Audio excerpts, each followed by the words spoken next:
हर हर महादेव साथियों, आप सभी का मेरे चैनल लव यू जिंदगी में तहे दिल से स्वागत है। आप सुन रहे हैं अपनी पसंदीदा कहानी तेरे संग 11 का 69वां भाग।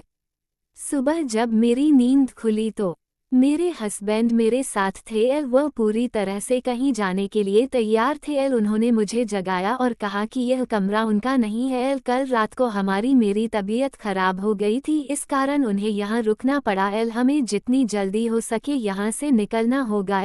बोलते हुए पलक ने अपना चेहरा उठाकर प्रणव की तरफ देखा, जो कि किसी सोच में डूबा हुआ था।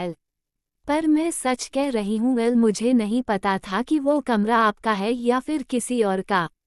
मुझे लगा कि मेरी तबीयत बिगड़ी हुई देखकर परीक्षित ने बुक करवाया होगा, क्योंकि उसे हालत में तो मैं बाहर जाने लायक नहीं थी।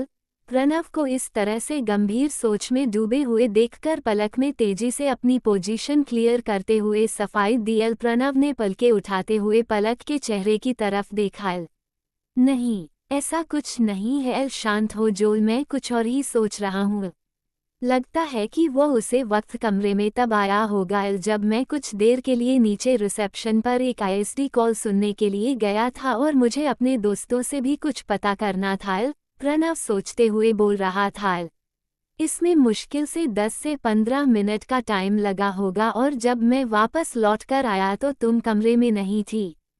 इसका मतलब था कि इसी बीच आकर वह तुमको ले गया। हाँ, हमने तुरंत ही उसे कमरे को खाली किया था, क्योंकि उन्होंने मुझसे कहा था कि उनके घर से फ़ोन आया है। उनके नाना जी की तबीयत कुछ ज़्यादा ही खराब हो गई है। हमें तुरंत यहाँ से निकलना होगा। मैं वॉशरूम जाना चाहती थी, लेकिन उन्होंने इतनी देर के लिए भी मुझे वहाँ रुकने नहीं दिया। पलक को अब परीक्षित की जल्दीबाजी समझ में आ रही थी, और प्रणव को उसकी चालबाजी। हम तेजी से उस कमरे निकले और अपने होटल आ गए, और उसी दिन हम वापस दिल्ली के लिए भी चले आए थे। पलक कुछ रुकते हुए बोल रही थी, क्योंकि एक तो उसे सारी बातें सिलसिलेवार ढंग से याद नहीं थी, रात का नशे के कारण और सुबह हैंगओवर के कारण, और दूसरे में आज पहली बार उसने किसी के सामने उस रात का जिक्र किया था, और उस इंसान के सामने किया था जिसको कि वह जानती ही कितना थी। एक शर्मिंदगी, एक हया, कुछ गलती का एहसास, और उसमें भी सबसे ज्यादा अपने ऊपर गुस्सा। एक साथ कई भावनाएं दिल के अंदर मचल रही थी। उन सबको दबाकर बोलना भी बहुत मुश्किल लग रहा था। यानी कि यह एक को एक्सीडेंट भी हो सकता है कि मैं उन लोगों से बचते छुपाते आपकी कमरे में छिप गई, और पलक में जानबूझकर आगे के शब्द छोड़ दिए कि आपने मेरा फायदा उठा लिया। लेकिन प्रणव उसकी बात समझ गया था, फिर भी प्रणव का दिल इस बात को मानने को तैयार ही नहीं था। तुम जो कहना चाह रही हो वह मैं समझ रहा हूँ, पर अब मेरे एंगल से देखो। अगर यह एक इत्तेफाक था तो पूरी रात परीक्षित कहाँ था? क्या रात में परीक्षित ने तुम्हें खोजने की कोशिश नहीं की, और सुबह होते हुए कि उसे कैसे पता चल गया कि तुम किसी कमरे में हो? प्रणव के दिमाग के अंदर परीक्षित की को लेकर एक शक का कीड़ा घुस गया था, जो कि धीरे धीरे यकीन में बदलते जा रहा था। मैंने भी उनसे ये सवाल किया था, तो उन्होंने कहा कि वह कल रात मेरे साथ ही थे। पर तुम्हारे साथ तो मैं था। मेरे दिमाग के सवाल कुछ दूसरे हैं। पहला, क्या वह इस फिराक में बैठा हुआ था कि कब मैं कमरे से बाहर निकलूं और वह तुमको वहां से हटाए? दूसरा, वह तुमको मेरे कमरे में से लेकर गया ही क्यों, जब उसने पूरी रात के लिए तुम्हें मेरे कमरे में छोड़ दिया था? प्रणव को पलक का परीक्षित की साइड लेना बिल्कुल अच्छा नहीं लगा था, पर पलक फिर से कुछ बोलना चाहती थी कि प्रणव ने उसकी बात काट दी।